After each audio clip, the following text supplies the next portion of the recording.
There is a secret language that the universe speaks. It is not a language of words. It is not a language of logic or reason or pleading. You cannot speak it with your mouth, and you cannot write it on paper. It is a language of vibration, a language of sensation. It is the language of feeling. And right now, in this very moment, you are speaking this language loud and clear. The question is not, are you creating? You are always creating. The question is, what are you saying? Look around you. Look at the walls of your room. Look at your bank balance. Look at the text messages on your phone. These are not random events. These are not accidents of fate. These are the echoes of the feelings you held yesterday and the day before and the month before that. Your world is nothing more than your dominant mood hardened into stone. If you are frustrated with your reality, it is because you have been speaking the language of frustration, and the universe, which is a faithful servant, has answered you in kind. If you are lonely, it is because you have been speaking the language of separation. Neville Goddard gave us the key to breaking this cycle in 5 simple words. Feeling is the secret. But this is where the danger lies. This is where the misunderstanding begins. Because when most of us hear the word feeling, we think of emotion. We think we need to whip ourselves into a state of ecstatic joy. We think we need to jump up and down, pump our fists, and scream, "I am rich," until we are exhausted. We mistake hysteria for power. And when the adrenaline fades, as it always does, we crash back down into despair and we say, "I tried feeling it and it didn't work." You did not feel it. You emoted it. There is a vast difference. Neville was not talking about high energy emotion.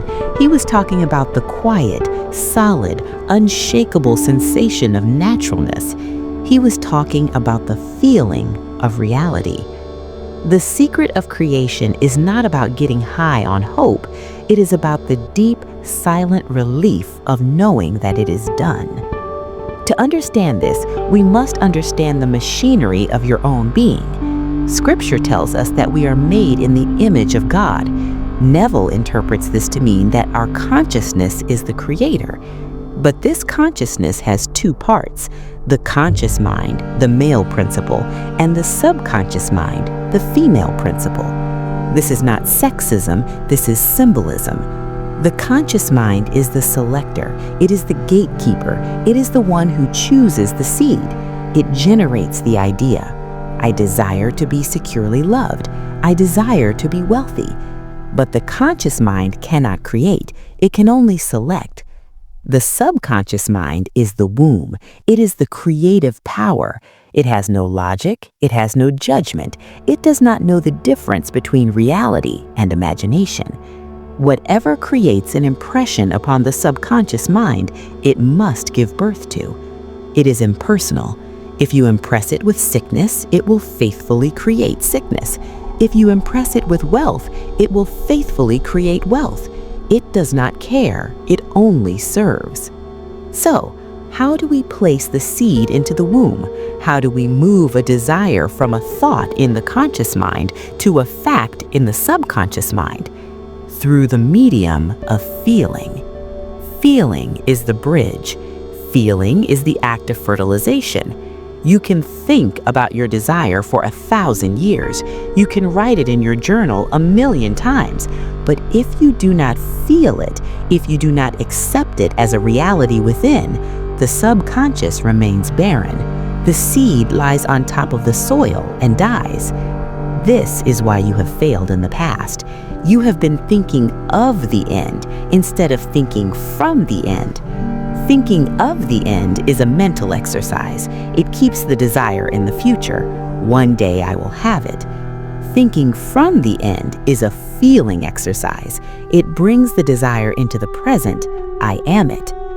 Let us look closely at this word feeling. What does it mean to feel that you are wealthy? Does it mean you walk around laughing at price tags? No. Wealth, when it is real, feels natural. It feels normal. It feels like security. It feels like the absence of worry. If you were truly wealthy right now, you wouldn't be jumping up and down shouting about it. You would be drinking your coffee, planning your day, knowing that the bills are paid. The feeling of wealth is relief. What does it mean to feel that you are loved? Does it mean butterflies in your stomach 24 hours a day? No. True love feels like safety. It feels like grounding. It feels like knowing there is a hand to hold. The feeling of love is satisfaction. This is the secret frequency you must capture. You must catch the mood that would be yours if your prayer was already answered. Imagine you have a heavy debt hanging over your head. It keeps you awake at night. Your stomach turns when you see the mail. This is the feeling of debt. And as long as you hold this feeling, the subconscious will generate more debt to match it. Now, imagine that a distant relative leaves you a fortune. You pay the debt, you see the account balance hit zero, you see the surplus. What is the primary emotion? It is not excitement. Excitement passes in an hour. The primary emotion is a massive physical exhale. The shoulders drop, the stomach unclenches, the mind goes quiet.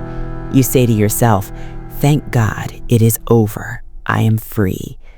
That specific feeling, that exhale, that drop in tension, that quiet, "it is done," that is the creative power of God. If you can capture that feeling, if you can summon that mood of relief without any external reason, you have impressed the subconscious. You have planted the seed. And the subconscious, once impregnated with that feeling, will move heaven and earth to externalize it. It will force you to take the right actions. It will bring the right people. It will create the coincidences. You do not have to know how. The womb knows how to build the child. The conscious mind does not need to tell the subconscious how to knit the DNA. It simply needs to provide the seed. But there is a catch. There is a time when the subconscious is most open, most vulnerable, and most powerful. Neville called this the state akin to sleep. During the day, your conscious mind is a guard at the gate. It is full of logic, doubt, and sensory evidence. If you try to tell yourself, "I am wealthy," while you are looking at a bill, the conscious mind says, "No, you are not. Look at this paper." It rejects the seed. But as you drift off to sleep, the guard leaves the gate. The conscious mind begins to fade, the sensory world dissolves, and the door to the subconscious swings wide open. This is why Neville said, "Never go to sleep feeling dissatisfied." Sleep is the gateway to creation. Whatever feeling you take with you into sleep is the command you are giving to your subconscious for the next 24 hours. If you go to sleep worrying about money, replaying an argument, or feeling lonely, you are essentially commanding your subconscious, "Create more of this tomorrow." You are poisoning the womb. And then you wake up and wonder why your life is a loop of the same problems. It is because you are printing the same template every night. You must treat sleep as a sacred ritual. It is not just a time to rest the body, it is the time to create the future. So how do we apply this? How do we use the feeling as the secret? Tonight, as you lie in bed, do not just close your eyes and drift off in the chaos of the day. Prepare yourself. Lie flat on your back, relax your body, let the tension drain out of your muscles. Induce a state of drowsiness. You want to be on the borderland between waking and sleeping, that floaty, dreamy state where you can control your thoughts, but the physical world feels far away. In this state, you are standing in the Holy of Holies. Now, bring before your mind's eye a single short scene that implies your wish is fulfilled. Not a long movie, a short scene. And you are not watching yourself. You are in the scene. You are looking through your own eyes. If you want the promotion, imagine your boss's hand shaking yours. Feel the warmth of the skin. Hear the voice saying, "Congratulations." If you want the relationship, imagine the weight of a ring on your finger. Feel the metal. Turn it with your thumb. Or feel the presence of a body next to you in bed. Feel the warmth of the sheets. And here is the key. You must loop this scene. Do it over and over and over again. At first, it will feel like a daydream, but as you repeat it, something magical happens. The scene begins to take on the tones of reality. The hand feels real, the voice sounds audible, the ring feels solid. And as the reality of the scene grows, the feeling will rise up in you. Not the feeling of, "I hope I get this," but the feeling of, "I have this." The feeling of, "It is true." Bathe in this feeling. Let it wash over you like warm water. Do not force it. Just allow the naturalness of it to soak into your soul. And then slip from that feeling directly into sleep. You fall asleep in the assumption that you are the woman you want to be. You let that feeling be the last thing your conscious mind touches before it hands the baton to the subconscious. If you do this, if you successfully impregnate the subconscious with this mood, creation is finished. You have cast the seal upon the wax. The wax has no choice but to take the shape of the seal. Your world has no choice but to take the shape of your feeling. Now, I must warn you of the trap. The trap is the morning after. You wake up, you open your eyes, and the first thing you see is the old world. The empty bed, the bills, the same old problems. And the tendency is to react.